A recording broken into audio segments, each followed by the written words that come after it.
Baik anak-anak sekalian, pembelajaran hari ini bisa kita mulai ya. Ya, Pak. Nih, kita awali. Bapak mengucapkan Assalamualaikum warahmatullahi wabarakatuh. Waalaikumsalam warahmatullahi wabarakatuh. Ya, untuk keberkahan pelajaran hari ini, ya mata pelajaran terakhir tentang makna ibadah sholat, kita sama-sama berdoa dengan membacakan basmalah bersama-sama. Bismillahirrahmanirrahim. Dan ikuti ya doa belajar dari Bapak. Bismillahirrahmanirrahim. Ya ikuti. Bismillahirrahmanirrahim. Rabbi zidni ilman. Rabbi zidni ilman. Warzuqni fahman. Warzuqni fahman. Ya, semoga ilmu yang kalian dapat nanti bermanfaat untuk kalian semuanya. Kalau Bapak tanya apa kabar hari ini, alhamdulillah kami senang, kami sehat, luar biasa. Gitu ya, benar ya? Betul. Baik. Apa kabar hari ini? Alhamdulillah, saya senang, saya sehat, luar biasa. Oke, terima kasih tepukan. Ya, baik ya anak-anak sekalian, hari ini sebelum Bapak menyampaikan materi, Bapak akan absen dulu ya kehadiran anak-anak semuanya. Bapak tidak akan mengabsen satu persatu, tapi Bapak akan tanya hari ini siapa teman kita yang tidak masuk. Siapa? Coba, temennya siapa yang masuk? Ada berapa orang? Satu. Oh, satu. Siapa ya? Nurul Karisa, Pak. Oh iya, Nurul Karisa. Kenapa ya Nurul Karisa? Katanya sakit, Pak. Sakit ya. Ya, baik. Jadi alhamdulillah ya untuk hari ini semua anak-anak di 5D masuk semua kecuali Nurul Karisa yang memang hari ini kebetulan sakit. Kita doakan ya untuk Nurul Karisa biar teman kita cepat sembuh. Amin. Baik anak-anak sekalian ya, dari materi yang Bapak akan sampaikan hari ini tentang makna ibadah sholat. Mama tanya dulu ya, kira-kira yang tadi pagi sholat subuh apa tidak? Aku sholat, Pak. Aku juga sholat. Sholat semua ya? Oh tidak, kenapa tidak Jijan? Lagi istimewa. Oh, kesian Jijan. Iya. Jadi jangan malam ya, sehingga kita Jangan sholat. Nah, untuk selanjutnya sebelum Bapak sampaikan apa itu ibadah sholat, kalian tahu nggak sholat itu ada berapa waktu? 5 ya, sehari semalam itu ada 5 waktu. Cung, siapa salah seorang yang bisa menyebutkan sholat apa saja yang 5 waktu tadi? Aku. Oh iya, silakan ya. Pertama zuhur. Terus subuh. Asar. Maghrib. Isya. Nah, tapi sebelum Bapak sampaikan materi intinya, ada sedikit ice breaking buat teman-teman, buat anak-anak semuanya ya. Oh, perhatikan ya. Ya. Coba tangannya ke atas semuanya. Iya. Gerakan ke kanan, gerakan ke kiri ya. Jadi ikuti apa yang Bapak ucapkan ya. Goyang-goyang, putar-putar. Semuanya putar-putar. Oke, tangan ke depan, putar-putar, stop.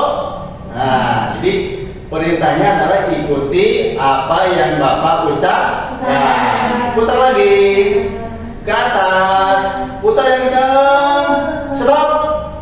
Iya, putar lagi. Ya, terus yang kencang. Iya, pegang dagu. Jangan berubah, ayo ikut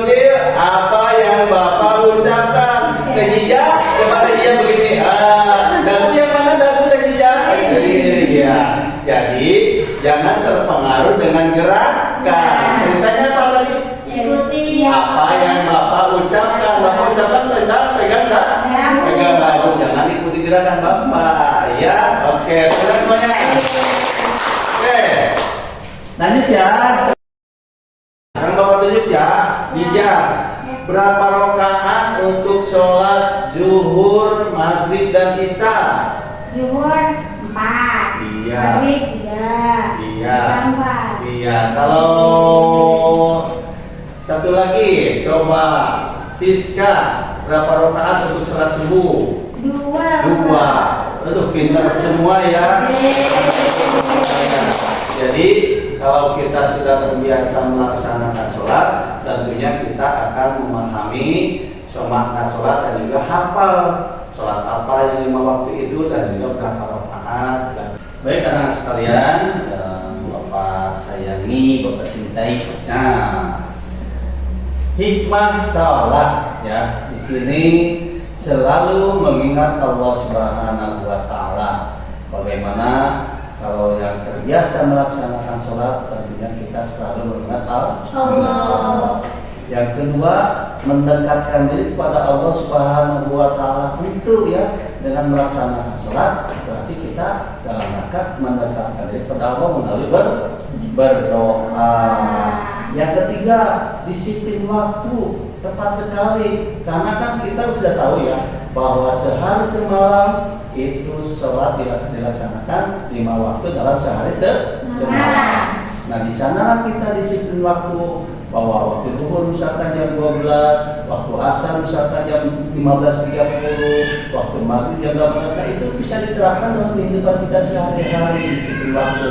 Kapan kita berangkat sekolah, misalkan sekolah masuk jam 7 pagi, berarti kita dari rumah jam 6.30 sudah berangkat untuk tepat pukul 7 itu datang ke sekolah.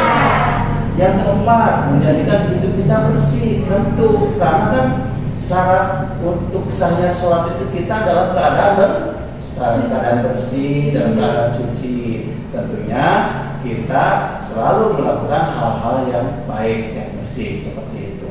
Yang kelima, hidup tertib dan teratur pasti ya. Dengan melaksanakan sholat pasti kita hidup itu teratur. Bagaimana saat sholat asar, bagaimana sholat maghrib teratur, bagaimana kita nanti makan malam, makan siang dan lain sebagainya. Itu adalah hikmah daripada kita melaksanakan sholat. Bersikap rendah hati. Rendah hati di sini apa? Tidak sombong. Jadi kita sebagai anak ya tidak boleh sombong, merasa bahwa saya paling pintar, saya paling kaya, orang tua saya banyak duit. Tidak seperti itu. Kenapa? Karena Allah melihat hambanya, melihat manusia itu tidak dari kekayaannya, tidak dari kepintarannya, tapi dari akhlaknya. Bagaimana dia beriman kepada Allah. Dan selanjutnya hikmah selanjutnya adalah hidup damai dan menyebarkan keselamatan. Tentu kalau masyarakat di sini rajin di dalam sekolah, ibadah sholat ya, rajin ke masjid, pasti ya, masyarakatnya merasa nyaman, merasa selamat ya, tidak ada hal-hal yang tidak diinginkan. Yang kedelapan, hati menjadi tenang dan tentram. Tentu ya, saat kita punya masalah, contoh Bapak nih, kalau punya masalah pasti itu sholatnya diperbanyak, sholat sunnahnya, sholat tahajudnya, karena kita merasa bersalah, kita punya masalah, hanya meminta tolong kepada Allah. Jadi kalau kita punya masalah, jangan minta tolong ke dukunnya, itu namanya musyrik, jadi keluar dari agama Islam. Tidak boleh. Jadi setiap kita punya permasalahan, kita laksanakan sholat, minta tolong, berdoa kepada Allah. Nah yang ke-9, membina kebersamaan, persatuan dan persaudaraan. Karena pada saat kita sholat ya di masjid yang berjamaah, tidak ada pejabat, tidak ada orang kaya, tidak ada orang miskin, semuanya duduk bareng bersama tanpa ada sesuatu yang diistimewakan. Seperti itu. Nah yang ke-10, memelihara diri dari perbuatan dosa. Jelas ya, kalau kita sudah terbiasa melaksanakan sholat ya, misalkan teman-teman nih mau membuli temannya atau mengolok-olok teman, kita ingat, oh saya suka sholat, Allah melihat kita, ya, sehingga pekerjaan yang tadi akan mendidik orang yang tidak baik karena kita ingat sholat, ingat kepada Allah, akhirnya tidak jadi untuk melaksanakan hal-hal yang tidak baik. Itu ya hikmah sholat, jadi memelihara kita dari perbuatan dosa seperti itu. Nah, anak-anak sekalian, selanjutnya kita akan simak ya video bagaimana tata cara praktik sholat. Bapak yakin semuanya sudah pintar ya, sudah bisa sholat. Hanya ini Bapak untuk mengingatkan kembali bagaimana tata cara sholat yang baik dan benar. Ya, seperti itu. Kita lihat dulu ya, tonton dulu video tata cara sholat yang baik seperti apa. Baik, kita tonton dulu ya.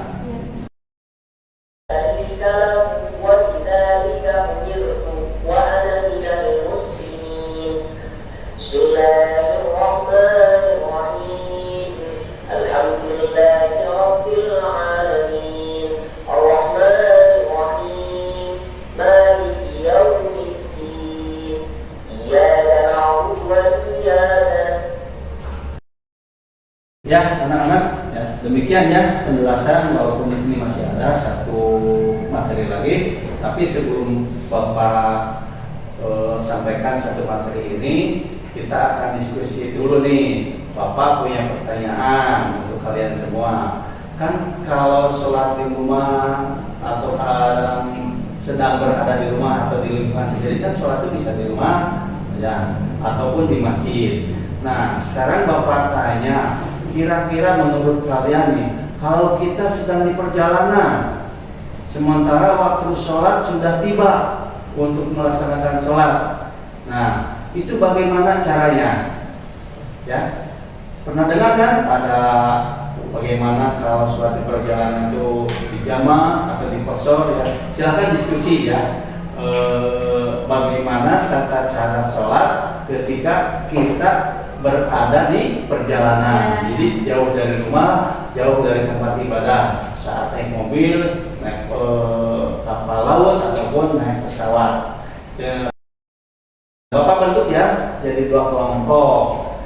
Nah, coba berhitung dulu ya. Nah, dibagi kelompoknya berhitung, mulai dari Zia. Jadi ada 4 ya. Kita bentuk 2 kelompok. Dia mulai hitung 1, 2, 2. Nah, jadi yang 2 gabung ke 2, yang 1 gabung ke 1. Apa yang sama ini siapa? Kan ini sudah dibagi ya. Nah, Bapak akan bagikan ya formatnya. Silakan kalian isi.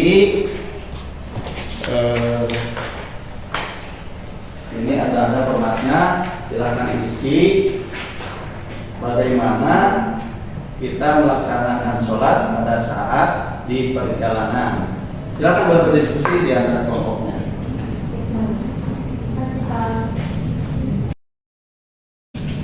Kalau ada yang mau ditanyakan silakan ya, tidak usah malu-malu ya, kalau memang paham. Bapak, gimana maksudnya belum ngerti? Ya, sebentar. Ditulis dulu nama kelompok dan nama masing-masing ya.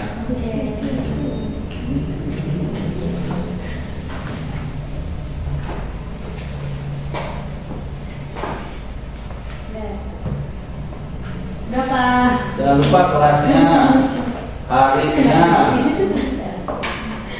Hari ini tanggal berapa? Hari apa? Salah tahun. 12. Besok ulang tahun ya kamu? Dirayain di 2 bulan lagi. 3 bulan. Tuh kamu kan tanggal lain. Iya. Kenapa ini bapak? Iya. Kenapa? Karena nanti jalan nanti biar kita sekaligus mesti sholat itu. Enggak biasa. Tahu apa kalau ini apa itu ada syaratnya. Iya kan ada persoalannya. Iya kan Bapak perjalanannya mau kemana? Oh, ya perjalanannya artinya di sini perjalanan jauh ya, bisa sampai 6 jam atau 7 jam gitu kan, karena kan saat itu kita masih di perjalanan. Baik, sudah selesai, kelompok mana? Waktunya tinggal 1 menit lagi. Ya, silakan kumpulkan ya kita.